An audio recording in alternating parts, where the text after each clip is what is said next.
10 जुलै संध्याकाळचे जवळपास 8 वाजलेत आणि राज्यामध्ये आज 14 जुलैलाच वातावरणात मोठा बदल पाहायला मिळाला आहे. भलेही आज पाऊस सांगितलेलाही नव्हता, नुसतं आभाळ सांगितलं ते आलं सुद्धा. आता कंडिशन उद्या 15 जुलै आणि 16 जुलैच्या पावसाची आहे. 15 जुलैला आणि 16 जुलैला खरं तर मागच्या पण लाईव्हमध्ये आपण कुठे कुठे हा पाऊस बरसणार आहे हे सुद्धा सांगितलं आहे. आणि याची सुरुवात कशी आहे, संपूर्ण महाराष्ट्र व्यापायला किती कालावधी लागणार आहे ते पण सांगितलं आहे. तत्पूर्वी त्या मुद्द्यावरती हात घालतोय, म्हणजे मोठ्या मोठ्या संस्थेच्या यांना 22 तारखेपर्यंत पाऊस दिसत नाही, काहींना 20 तारखेपर्यंत दिसत नाही, काही तर चॅलेंज देऊन बसलेत की अंदाजच सांगणं सोडून देईल, 18 तारखेपर्यंत पडला तर ठीक आहे. आता तयार राहा. उद्या 15 जुलैला मुंबईची बातमी 4 वाजता पडेल तुम्हाला पाऊस पडला म्हणून. मुंबई, कोकणामध्ये, पुण्यामध्ये दमदार हलका रिमझिम या सगळ्या गोष्टी उद्या दुपारपर्यंत किंवा 4 वाजेपर्यंत दाखल होतील. बीड जिल्ह्यात, जालन्यात दिवस मावळेपर्यंत हलका ते मध्यम पावसाला सुरुवात होणार आहे. पहिला दिवस आहे पावसाचा, भाग काही सोडू शकतो, पण सुरुवात मात्र उद्याच होणार आहे. याच्यामध्ये छत्रपती संभाजीनगर, मोजक्या, जळगाव, तुरळक, जाफराबाद तुरळक प्रमाणामध्ये, पण अहिल्यानगर, बीड जिल्हा, सोलापूर, सांगली, जालन्यात अनेक ठिकाणी हलक्या ते मध्यम पावसाला 15 जुलैला दुपारनंतर किंवा संध्याकाळपर्यंत हा पाऊस दाखल होणार आहे. यामध्ये पावसाचा जोर जो आहे तो कोकणात, मुंबईत जास्त राहील. अहिल्यानगरच्या सुद्धा पाथर्डी, दक्षिण भाग, बार्शी परिसर, बीड जिल्हा, त्यानंतर जालना, अंबड, घनसावंगी हे जे काही पट्टे आहेत तिथे हा पहिला दिवसाचा पाऊस राहील. यामध्ये सोलापूरचा समावेश आहे, बीडचा आहे. अहिल्यानगरला झडीसारखं पाऊस पडू शकतो. यामध्ये मराठवाड्याचा आणि विदर्भाचा समावेश तशा पद्धतीने आहे. पहिल्या दिवशी सुरुवात करणारा पाऊस हा मोजक्याच ठिकाणी आहे, पण दिलासा असा आहे की झडीचं वातावरण बनणार आहे दुपारनंतर, आणि सकाळपासूनच आजच्यापेक्षा तर 2 ते 3 पट जास्त वातावरण उद्या बनून जाईल. त्यानंतर सगळ्यात चांगली गोष्ट अशी आहे की 16 तारखेला यामध्ये आणखीन वाढ होते आणि धुळे, नंदुरबार जिल्ह्याकडे हलक्या सरींना सुरुवात होते. म्हणजे एक दिवस लेट 16 तारखेला हा पाऊस धुळे, नंदुरबार, जळगाव, छत्रपती संभाजीनगरचे जवळपास एकंदरीत सर्व तालुक्यामध्ये झडीसारखा पाऊस आगमन करतोय. समजलं ना? 15 जुलैला पाऊस मुंबई, कोकणामध्ये, पुण्यामध्ये, अहिल्यानगर, बीड, जालन्यामधल्या भागांमध्ये, आणि असं काही नाही, हे विदर्भाकडे सुद्धा, बुलढाणा वगैरे भागाकडेही 15 जुलैला सरकू शकतं. पण सध्या मॉडेलनुसार, आपण जे मॉडेल वापरतोय त्यानुसार हा पाऊस मराठवाड्याकडे लवकर हालचाल करताना पाहायला मिळतोय. दुसऱ्या दिवशी 16 जुलैला कोल्हापूर, बेळगाव, हुबळी, कर्नाटकसह, मी तुम्हाला मागच्या व्हिडिओमध्ये सांगितलंय की हा कर्नाटकपासून चक्क मुंबईपर्यंत हा कमी दाब पाहायला मिळणार आहे. 16 जुलैला 15 पासून हा ॲक्टिवेट होईल. आणि याचं चित्र दुसऱ्या दिवशी 16 जुलैला परभणी जिल्हा, छत्रपती संभाजीनगर ते जाफराबाद, भोकरदन, बुलढाणा, खामगाव, त्याचबरोबर मेहकर हे सुद्धा भाग आहेत, परभणी आहे, नांदेड, लातूरसह सोलापूर, बीड जिल्हा, बार्शी परिसर पुन्हा एकदा आहे. मधला पट्टा थोडा वाऱ्यावरती जाईल, म्हणजे हलक्या मध्यम पाऊस असेल अहिल्यानगरच्या पश्चिमेकडील भागांमध्ये, ज्यावेळी ह्या भागांना जास्त पडला होता. उद्याही ह्याच भागात सुरुवात आहे, पण मराठवाडा आणि विदर्भामध्ये चांगली सुरुवात 16ला सुद्धा होणार आहे.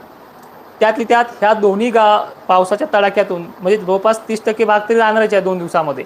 पण जर राहिलाच 17 तारखेला हे राहिलेले सायलेले सगळे भाग जे आहेत, हे म्हणजे मालेगाव, धुळे, जळगाव, नाशिकचे निफाड, येवला, देवळा, निफाड हे भाग 16ला पण आहे, 15ला पण आहे, पण याच्यामध्ये जास्त व्याप्ती घेण्याची जी काही कंडिशन आहे ही 17 जुलैला आहे. अहिल्यानगर सुद्धा राहिलेल्या भागांना 17 जुलैला येईल. म्हणजे 15ला थोडी जरी सुरुवात होत असली तर 16ला ही सुरुवात वाढणार आहे आणि 17पर्यंत परभणी, नांदेड, सगळा हिंगोली परिसर, नागपूर, चंद्रपूर, अकोला, अमरावतीसह 16 आणि 17ला ही कॉम्बिनेशनमध्ये होणार आहे.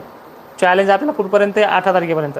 17लाच हे भाग घेतले जातील संध्याकाळपर्यंत. आणि मी म्हणूनच म्हणतोय 15ला काही भागांना नाही पडला तर ते कमेंट मला निगेटिव्ह येणार आहे, पण 17 तारखेच्या आतमध्ये 17 तारखेच्या संध्याकाळपर्यंत महाराष्ट्रात पाऊस झालेला दिसणार आहे. 18 तारखेला मी त्या निगेटिव्ह कमेंटला स्वतः उत्तर देईन. त्यामुळे 2 दिवस पूर्ण होऊन द्यायचे, एखाद दिवस मागे पुढे झालं तर 17ही पूर्ण होऊन द्यायची. ठीक आहे, 18ला कमेंट काय करायचे तर करायचे. ठीक आहे. आणि एक मात्र नक्की आहे, 22 तारखेला 20 तारखेपर्यंत पाऊस IMDनं नाही सांगितलेला. ठीक आहे, 18, 19च्या पुढे कसा पडतो हे तुम्हाला मी सांगणार आहे हा पाऊस पडल्याच्या नंतर. ठीक आहे.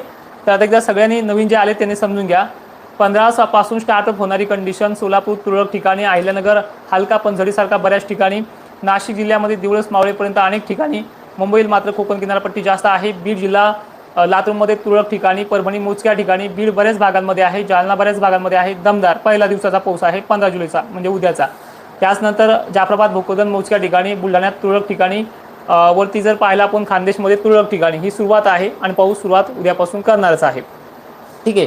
आणि रात्रीपर्यंत म्हणजे 4-5 ह्या टायमिंगपर्यंत ही सुरुवात होऊन जाईल आणि ठिकाणी काही दुपारीच होईल. सकाळपासून तर वेगळंच वातावरण आहे. त्याचबरोबर 16 तारखेला छत्रपती संभाजीनगरचे बरेचसे भाग, अहिल्यानगर वगैरे, मराठवाडा आणि दक्षिण महाराष्ट्र, उत्तर महाराष्ट्र, खानदेश परिसर आणि विदर्भामध्ये ह्या 2 दिवसात कव्हरिंग होणार आहे. बऱ्यापैकी सुरुवात आहे. म्हणजे कमीत कमी 15ला थोडे भाग आहेत, पण 16ला तुमचे पिकं सुकणं बंद होणार आहे. ठीक आहे. आणि विषय असा येतोय की ह्यावेळेस सोलापूरसुद्धा आहे, घाबरण्यासारखं कारण नाही. त्याच्या मागचं वैज्ञानिक कारण असं आहे, हा कमी दाबाचा पट्टा कोल्हापूर मार्गेच, कर्नाटक मार्गेच तिकडे सरकतोय. त्यामुळे मुंबईला जरी पाऊस जास्त झाला तर सोलापूरला हा पाऊस कमी राहत असतो, पण यावेळी हा कोल्हापूर मार्गेच सक्रिय होणार आहे. त्यामुळे इथल्या भागाबरोबरच या भागांना 16 तारखेच्या संध्याकाळपर्यंत फायदा होईल. लातूरला सुद्धा यावेळी फायदा आहे, कारण की विषय असा येतोय, ज्यावेळेस मुंबईचा पाऊस सुरू झाला तो नाशिकला येतो आणि नाशिकचा छत्रपती संभाजीनगर मार्गे विदर्भात सरकतोय. पण ह्यावेळी कोल्हापूर रत्नागिरी साईडकडनं हा पुढच्या भागाकडे सरकणार आहे. त्यामुळे हा फायदा आहे. तुम्हाला अजूनही विश्वास बसणार नाही आहे, कारण की सगळेजण एका बाजूने आणि आम्ही एका बाजूने आहोत. त्यामुळे विश्वास बसणार नाही आहे. तुम्हाला 16 तारीख पूर्ण होत झाल्यानंतर 17 तारखेला सुद्धा विश्वास बसेल आणि ह्या 3 दिवसामध्ये महाराष्ट्रातल्या पिकांना एक चांगलं जीवदान मिळेल. आणि हे जीवदान खरंच याच्यामध्ये जबरदस्त असं कमालीचं वातावरण बनणार आहे. तुम्हालाही माहिती आहे, मी 12 तारखेला एक व्हिडिओ दिला की 13 तारीख भकास जाईल, ती भकास गेली. त्याच 13 तारखेला भकास वातावरणामध्ये सांगितलं की 14 तारखेला ढगाळ वातावरण होईल आणि झालं. आता ह्याच तारखेला, तसं हे 8 दिवसापासून सांगतोय, पण आज सांगतोय की उद्यापासून पाऊस सुरू होतोय आणि याच्यापेक्षा चांगली कंडिशन 16 तारखेला आहे आणि 16पेक्षा 17ला आहे. पण पावसाची जी काही आपली टार्गेट आहे त्या 2 दिवसामध्येच महाराष्ट्रात पाऊस दाखवणं तो दाखवणार आहे आणि 17ला राहिल्या सगळ्या भागांना तो होणार आहे. आणि ठीक आहे, आता हा आपलं जे चॅलेंज आहे ते 17-18 तारखेपर्यंत पाऊस, 17 तारखेपर्यंत पाऊस होईलच. 16 पण आहे, 15 पण आहे. पण याच्या व्यतिरिक्त पुढच्या भागामध्ये काय होणार आहे, 18 तारखेला जास्त व्याप्ती आहे. त्यामध्ये खानदेश, नंदुरबारसह अनेक भागांचा समावेश आहे. आणि मी म्हटलं ना तुम्हाला की एक दिवस मागे पुढे होईल पण पाऊस नक्की येईल. यांच्या 20 आणि 22 तारखेपर्यंत महाराष्ट्राच्या पिकांची ताण भागल्याशिवाय राहणार नाही आहे. एक चॅलेंजिंग वातावरण आहे आणि याच्यामध्ये विदर्भाला मराठवाड्याच्या तुलनेत जास्त पाऊस असणार आहे. जवळपास 18 तारखेपर्यंत विदर्भाचा एकही भाग कोरडा राहणार नाही आहे. जरी हा 15-16च्या पावसात जरी सुटला, 16-17 तर तो झिमझिम कोहायला देईल, पण अपेक्षा मोठ्या पाण्याची ही भोकरदन जाफराबाद सहित 17 तारखेपर्यंत 18 तारखेपर्यंत हा 100% व्याप्तीचा विषय राहील. आणि खानदेशकडे याचा कल जास्त आहे, विदर्भाकडे जास्त आहे. मग विषय असा येतो की मग मराठवाड्याकडे काय आहे, तर मराठवाड्याला तारणहार जो असणार आहे तो 15 तुरळक ठिकाणी जर असला तरी 16 बऱ्याच ठिकाणी आहे, 17 तर त्यापेक्षाही चांगला आहे, 18 सुद्धा इकडे आहे. पण झडी स्वरूपाचा आहे. आपल्याला जवळपास या तारखेपर्यंत पिकांना जीवदान सांगितलं. विहिरीचा पाण्याचा प्रश्न मी 25 पासून पुढे सांगितलं आहे, 24-25च्या दरम्यान, तो तर नंतर होणारच आहे. पण मध्यंतरी बऱ्याच जणांची पिकं 4 दिवसाच्या वर जगले नसते आणि हा कंडिशन 2 दिवसामध्ये सगळीकडे पाऊस करणारी सुरुवात होते. आणि हे चॅलेंजिंग आहे. कुठे पेंडवालता पडला, कुठे नुसते अंगावरचे कपडे जरी भिजले तरी घाबरून जाऊ नका. याच्यामध्ये सातत्य हे 4 ते 5 दिवसाचं आहे. म्हणजे 15-16 पासून ते 19-20 पर्यंत पडणारं सातत्य आहे याच्यामध्ये. आणि हा फायदेशीर वातावरणाचा महाराष्ट्राला दिलासा आहे. आता तुम्हाला मी तारतम्य सांगतोय, म्हणजे अनेक संस्था, मोठ्या मोठ्या संस्था याच्यामध्ये त्यांना आभाळ पण दिसत नाही सॅटेलाईटमध्ये, लक्षात घ्या. पण तुमच्या डोळ्यानं तुम्ही आज पाहिलं असेल, उद्या पाऊस तुमच्या डोळ्यानं तुम्ही पाहणार आहे. उद्यापेक्षा 16ला उद्या तुम्ही पाऊस त्याच्यापेक्षा चांगला पाहणार आहे आणि याच्यापेक्षा 17ला चांगला पाहणार आहे. म्हणजे जवळपास 15-16 ही सुरुवात आहे, 17ला भाग चांगला घेईल, 18ला त्यापेक्षाही भाग घेईल. पण यांच्या 18पर्यंत पाऊस येणार नाही म्हणणाऱ्याच्या तोंडावरती चपराक मात्र चांगली दिल्याशिवाय राहणार नाही. कमेंट बॉक्स बंद करून ठेवले माकडांनी, त्याला उत्तर देखील मिळणार आहे शेतकऱ्यांकडनं. आणि विषय विनंती अशी आहे, घाबरले जाऊ नका, पाठीशी ठाम उभा आहे. आणि जोपर्यंत महाराष्ट्रात पाऊस दिसत नाही तोपर्यंत धीर सोडू नका, कारण की माझ्या ह्या 3 तारखा पूर्ण होऊ द्या. जय शिवराय.